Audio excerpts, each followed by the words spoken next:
Bonjour à tous, bienvenue dans le Morning Echo du mercredi 30 octobre 2019. Triple photo du jour pour commencer cette chronique. D'abord, en Arabie Saoudite commence le Davos du désert, le Future Investment Initiative. Donc, après le gros boycott de l'an dernier, de nombreux leaders politiques et internationaux reviennent dans un contexte où la première société mondiale devrait entrer en bourse. Il s'agit bien entendu du pétrolier Aramco qui a dit que sur 9 mois, il avait engrangé 68 milliards de dollars de bénéfices. Deuxième photo, bien entendu, c'est la démission au Liban du Premier ministre Saad Hariri face à la révolte de la rue. Situation quand même assez instable et à surveiller au pays du Sceptre. Et puis Boris Johnson qui obtient la possibilité de faire des élections législatives anticipées. Ce sera la 3e élection en 4 ans au Royaume-Uni pour sortir du blocage du Brexit. Et donc ces élections sont prévues pour le 12 décembre prochain. Dans un contexte où vous voyez, les marchés financiers sont complètement attentistes. Légère baisse aux États-Unis, en particulier des valeurs technologiques. Et alors qu'aujourd'hui se profile la décision de la Banque centrale américaine sur les taux d'intérêt. Et donc, selon toute vraisemblance, celle-ci devrait baisser ses taux pour la 3e fois cette année encore de 0,25%, dans un contexte où Jérôme Powell devra donner aussi ses intentions pour la suite de la politique monétaire de la Banque centrale. C'est ce qui sera le plus scruté, à voir s'il y aura ou pas une déception sur les propos du président de la Fed. C'est ce soir à 19h et la conférence de presse à 19h30 pour les intéressés.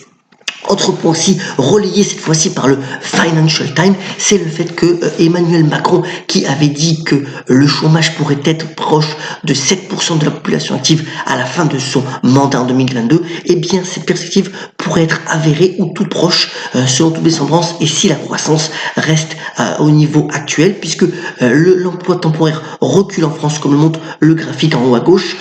Dans le même temps, toujours des insuffisances sur certains secteurs qui pourraient être gommés, notamment grâce aux nouvelles technologies, et donc cette perspective pourrait finalement être avérée d'ici 2022 selon les projections faites par les différents organismes économiques. Autre point aussi encourageant pour la croissance française et pour l'économie française, c'est le fait que les défaillances d'entreprises sont au plus bas sur 12 mois, malgré le mouvement des gilets jaunes. De nombreux secteurs démontrent finalement des signes d'amélioration. C'est le cas de la construction, l'industrie, mais aussi la restauration. Voilà donc un bon signe, même si des PME de taille moyenne sont aussi difficultés pour certaines d'entre elles. Aussi le secteur de l'aviation, avec notamment ce qui s'était passé sur XL Airways et consorts, démontre encore des difficultés, mais enfin globalement c'est plutôt des défaillances qui sont plus bas, et ça c'est aussi un bon signe. Autre tendance structurelle, alors là dans un domaine beaucoup plus léger et gustatif, c'est le chocolat. On a une période bien entendu des salons de chocolat et des ventes de fin d'année qui représentent un volume assez important.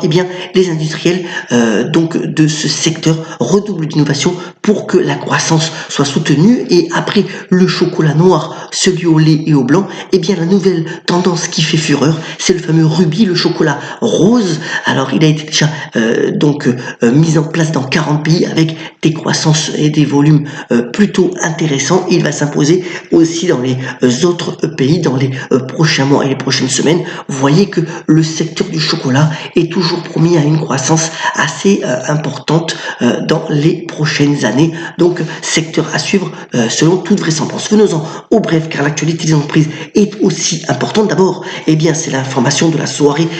Fiat est en train de parler fusion avec le groupe PSA, le groupe Peugeot, après avoir jeté son dévolu sur Renault sans y avoir eu un succès. Finalement le groupe italien pourrait fusionner avec PSA. Les discussions sont bien engagées. Cela créerait le 4e groupe mondial avec plus de 8 millions de voitures vendues par an, et une combinaison qui ferait une capitalisation boursière de 47 milliards de dollars. On verra si cette fusion aboutit dans les prochains jours, en tout cas conseil d'administration de Peugeot dès aujourd'hui.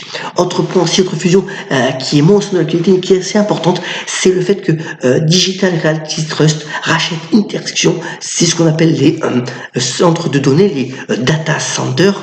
C'est une fusion quand même de plus de 8 milliards de dollars et qui est assez importante pour tout ce qui est activité cloud. Vous voyez que la progression, c'est la courbe bleue d'Interxion a été assez phénoménale. Voilà, donc elle se fait racheter par le groupe américain et c'est assez important pour le noter.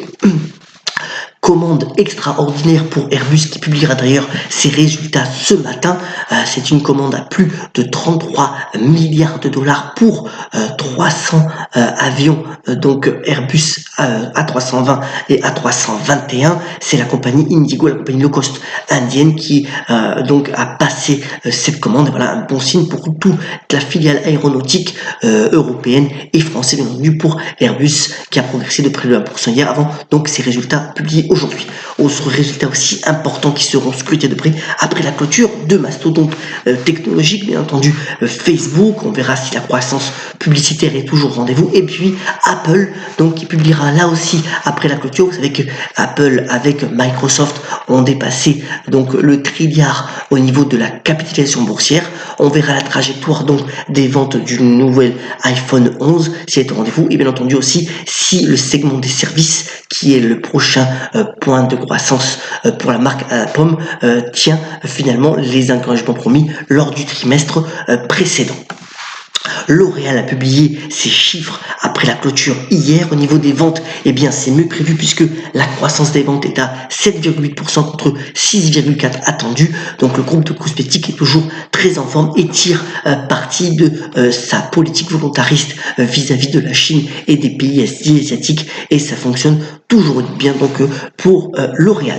Mattel aussi rit pour la première fois depuis des trimestres. Et bien Mattel a publié des résultats au-dessus des prévisions, donc fabricant de jouets notamment du fameux Uno, mais aussi d'autres jouets et de Barbie bien entendu, a publié ses meilleurs chiffres depuis 2013 et l'action après clôture a pris plus de 20%. Donc voilà, c'est plutôt une bonne nouvelle aussi pour le secteur des jeux.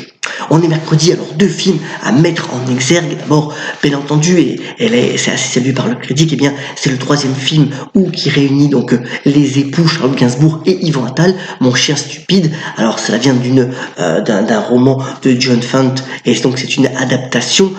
C'est assez intéressant puisque c'est un quinquagénaire qui est assez déprimé et qui se lie d'amitié finalement avec ce gros chien sur fond, donc bien entendu de description des relations vis-à-vis de la famille, de ses enfants et bien entendu de son épouse. Et puis le grand film aussi qui avait été en compétition à Cannes de Marco Bellocchio, c'est Le Traître. Et bien entendu c'est l'histoire d'un mafioso repenti. Alors apparemment la performance donc de l'acteur principal Pier Francesco Favino est assez remarquable. Un grand film salué par toute la critique dessus qui ont eu la chance de le voir. Donc voilà, Le Traître, vraiment une belle adaptation au cinéma et ça fait plaisir à voir donc encore de très bons films qui sortent donc sur les écrans. Terminons ce morning par la citation du jour. Elle vient du grand Paul Valéry qui a dit cette phrase toute simple mais à méditer: c'est en copiant qu'on invente. Je vous souhaite une excellente journée, soyons comme d'habitude solidaires et on la pêche, et à très bientôt sur le Morning Echo. Très bonne journée à tous.